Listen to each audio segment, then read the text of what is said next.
ساتھ رہے. پھر وہاں حالات بدلے، اس غاصب کو لوگوں نے نکال دیا اور اصل وارث کو بلا کر دوبارہ تخت نشین کرایا. اب رسول اللہ صلی اللہ علیہ وسلم کا عمرو بن امیہ ضمری کو وہاں سفیر بنا کر بھیجنا، سمجھ میں آتا ہے کہ اس کا پس منظر کیا تھا اور اس میں کیا حکمت تھی. اس طرح کی بہت سی حکمتیں اجتماعیات سیرت کے مطالعے سے سامنے آ جاتی. اجتماعیات سیرت کے ساتھ ایک اور پہلو سیرت کا ہے، نفسیات سیرت.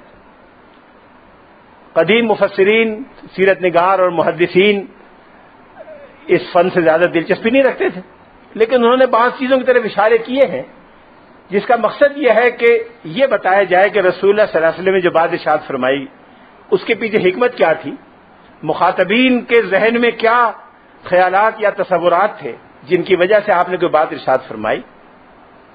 پھر تبلیغ و دعوت میں مخاطب کے ذہن اور مزاج کو سامنے رکھنے کی خاطر حضور نے کیا کیا چیزیں پیش نظر رکھیں اور کن چیزوں کا حضور نے خیال رکھا.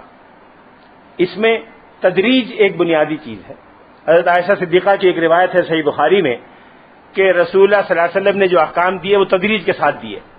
اگر پہلے دن یہ کہا جاتا کہ یہ بھی نہ کرو، یہ بھی نہ کرو، یہ بھی نہ کرو، تو شاید لوگ نہ کرتے، تیار نہ ہوتے. پرانی چیزوں کو اچانک تبدیل کر دینا مشکل ہوتا ہے. آہستہ آہستہ تبدیلی آئے تو وہ دیر پا بھی ہوتی ہے اور زیادہ گہری بھی ہوتی ہے. یہ خود ایک نفسیات کا ایک حصہ ہے، نفسیات کا ایک نقطہ ہے کہ لوگوں کے عادات اور خصائل کو اچانک تبدیل کرنا بڑا دشوار ہوتا ہے. بہت تھوڑے لوگ ہوتے ہیں جو اپنے ماضی سے یکدم اور قطعیت کے ساتھ قطع تعلق کر لیتے ہیں. بیشتر لوگ وہ ہوتے ہیں جو ماضی سے لا تعلق اچانک نہیں ہوتے، بالتدریج اور وقفے کے ساتھ ان میں تبدیلی آتی. بعض اوقات ایسا ہوتا ہے کہ ماضی کی ایک چیز سے اتنی گہری وابستگی ہوتی ہے کہ لوگ اگر چھوڑنے کے لیے تیار بھی ہوں تو کچھ چیزیں اس کو یاد دلاتی رہتی ہیں. اس کا خطرہ ہوتا ہے کہ پھر وہ چیز دوبارہ لوگوں میں آ جائے. شراب نوشی مثال کے طور پر عربوں میں بڑی عام تھی. ہر عرب شراب نوشی میں فخر محسوس کرتا تھا. عرب شاعری اس سے بھری پڑی ہے اور عرب میں یہ کوئی بری چیز نہیں سمجھی جاتی تھی. جب اسلام نے شراب کو حرام قرار دیا تو تدریج کے ساتھ حرام قرار دیا.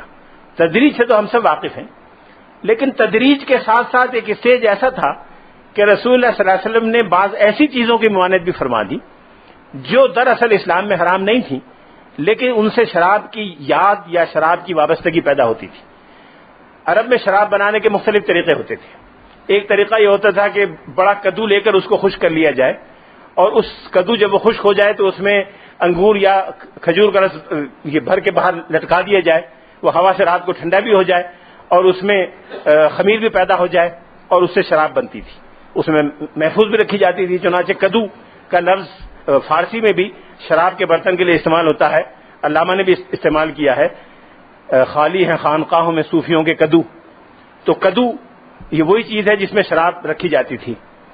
رسول اللہ صلی اللہ علیہ وسلم نے صحیح بخاری اور مسلم دونوں کی روایت ہے کہ ایک قبیلہ جو شراب نوشی میں بڑا نمایاں تھا، باقی کسی اور قبیلے کے لیے حضور نے یہ نہیں فرمایا، صرف اس خاص قبیلے کے لیے فرمایا. نام میرے ذہن سے نکل گیا. جب وہ لوگ اسلام قبول کرنے آئے تو آپ نے فرمایا میں تمہیں فلاں باتوں کا حکم دیتا ہوں، فلاں چیزوں سے روکتا ہوں. وَأَنْهَاكُمْ عَنِ الْحَنْتَمِ وَالدُّبَّاءِ وَالْقَرَعِ غالباً ہے، ان چار چیزوں سے روکتا ہوں. یہ چاروں چیزیں وہ تھیں جو شراب بنانے میں یا شراب کو محفوظ رکھنے میں استعمال ہوتی تھی. اس کے بعد جب شراب کی عادت ختم ہو گئی، شراب نوشی عرب سے اٹھ گئی تو پھر اس ممانعت کی بھی ضرورت نہیں رہی، یہ ممانعت ختم کر دی. بعض اوقات ایسا ہوا کہ رسول اللہ صلی اللہ علیہ وسلم نے مخالفین کی مخالفت کے زور کو کم کرنے کے لیے ان کے مزاج اور نفسیات کا لحاظ رکھا اور ایسے اقدامات فرمائے کہ مخالفین کی مخالفت کی شدت میں کمی آ جائے.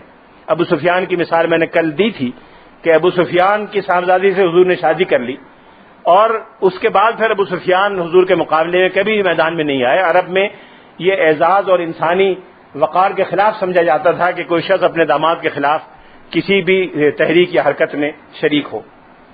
پھر حضور نے جو ارشاد فرمایا تھا کہ من دخل دار ابی سفیان فہو آمن، وہ بھی ایک پس منظر تھا کہ ابو سفیان کے گھر میں جو پناہ لے لے گا وہ بھی امن سے ہے.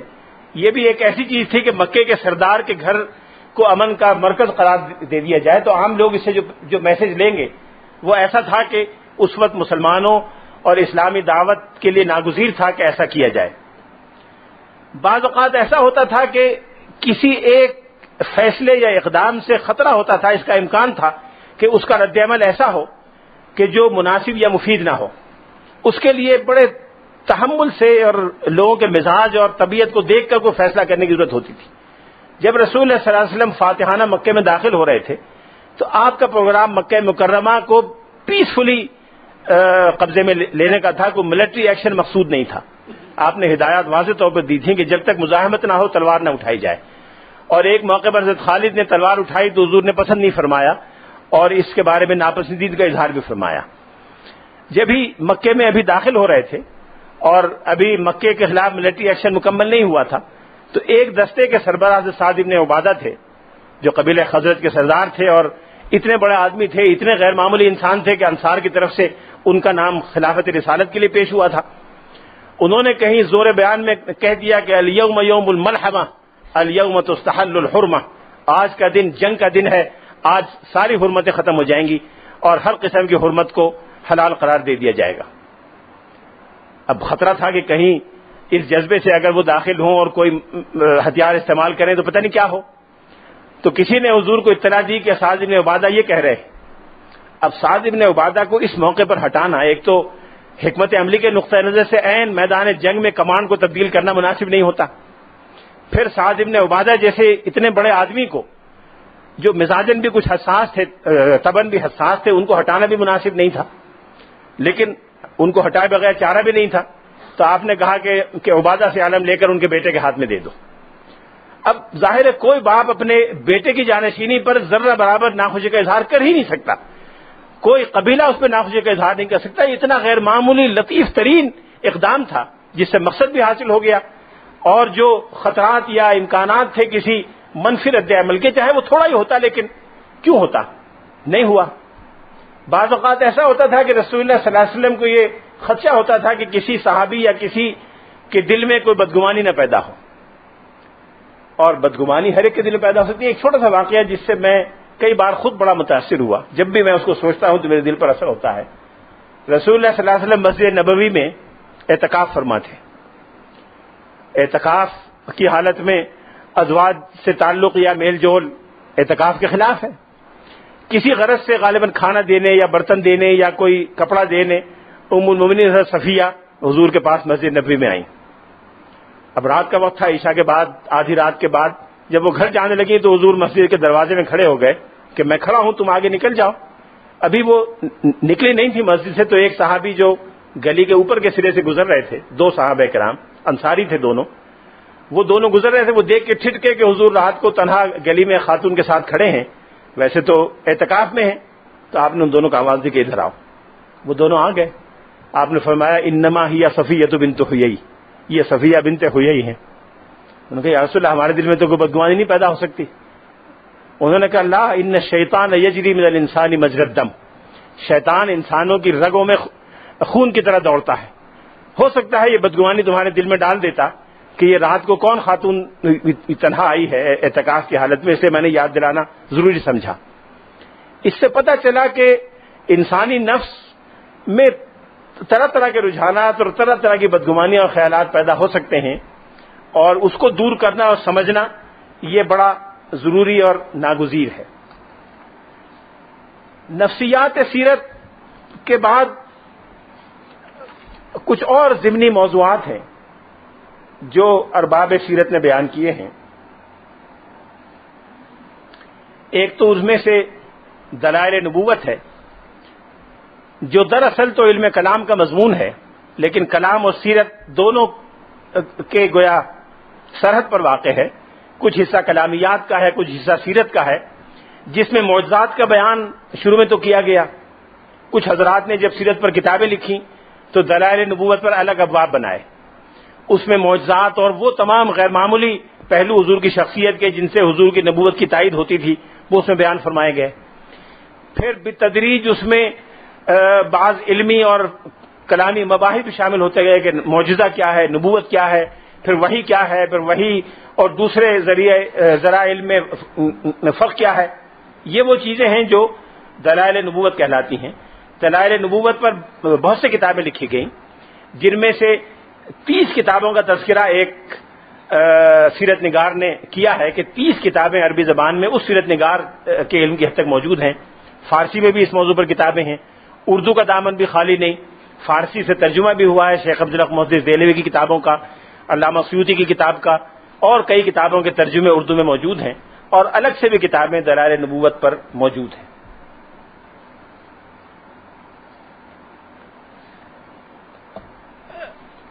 دلائل نبوت کے ساتھ ساتھ ایک اہم موضوع جغرافیہ سیرت کا ہے کہ جس جغرافیائی ماحول میں رسول اللہ صلی اللہ علیہ وسلم تشریف فرما تھے، جہاں یہ سارا کام ہو رہا تھا، وہ علاقہ کیا تھا، اس کا جغرافیہ کیا تھا، اس میں شہر کون سے تھے، اس میں علاقے کون سے تھے، اس میں بقیہ جغرافیائی جو چیزیں ہوتی ہیں وہ کیا تھیں، اس پر بہت سے حضرات نے کتابیں لکھی۔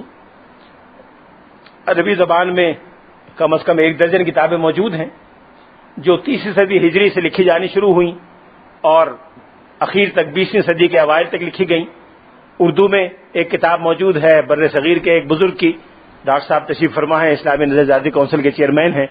اسلامی نظریاتی کونسل کا پیش رو ادارہ تھا بورڈ آف تعلیمات اسلامیہ، جو اسی مقصد کے لیے قائم ہوا تھا جس مقصد کے لیے آج اسلامی نظریاتی کونسل کام کرتی ہے۔ یہ دونوں بزرگ اسلامی نظریاتی کونسل کے موجودہ اور سابقہ چیئرمین ہیں۔ علامہ سید سلیمان ندوی بورڈ آف تعلیمات اسلامیہ کے پہلے صدر تھے، اس اعتبار سے ان دونوں حضرات کے پیش رو تھے۔ ان کی کتاب ہے عرض القرآن، جو اردو میں جغرافیہ سیرت پر واحد علمی کتاب ہے ابھی تک۔ اس میں سب سے پہلے کتاب 30ویں صدی ہجری کے اواخر میں یا 4ویں صدی ہجری کے اوائل میں لکھی گئی ابن حائق حمدانی کی، جس کا عنوان ہے صفت جزیرۃ العرب۔ یہ 1819 میں لائیڈن میں شائع ہوئی تھی۔